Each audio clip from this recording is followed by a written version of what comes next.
Yes, destruction is beautiful. And here's a quote.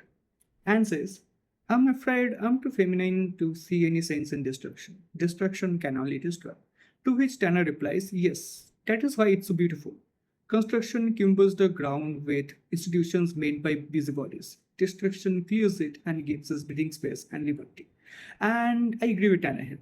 This conversation is from the play Man and Superman by George Bernard Shaw, who is one of my favorite authors. And I agree with Tanner here. Uh, Here's the thing: when we think about destruction, we usually think about something bad.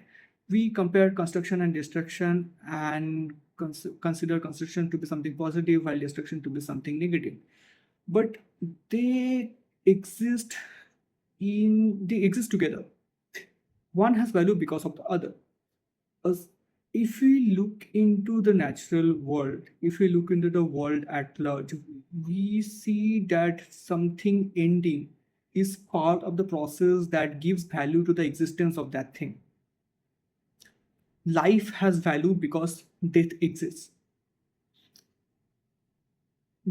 Building something has value and maintaining something has value because otherwise it slowly degrades into nothingness.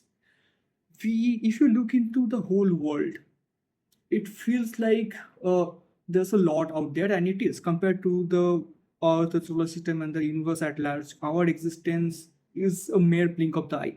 But the fact that it ends in an instance compared to the larger timeline is what gives it value. It's what makes it valuable. Moreover, no matter how much of resources and space is out there, it's still finite. If you want to construct something, you need the space for it to exist somewhere.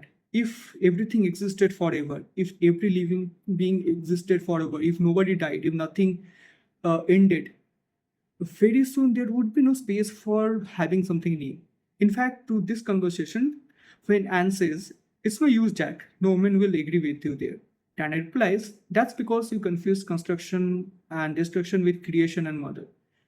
They are quite different. I adore creation and avoid murder. Yes, I adore it in tree, flower, in bird, and based on even you, and the conversation goes on. Uh, the point is, construction has value because destruction exists. And in fact, sometimes destroying something is important. You need to destroy something that's bad, something that's harmful, so that you have the space and resources to build something better to replace it. And yeah, that's all.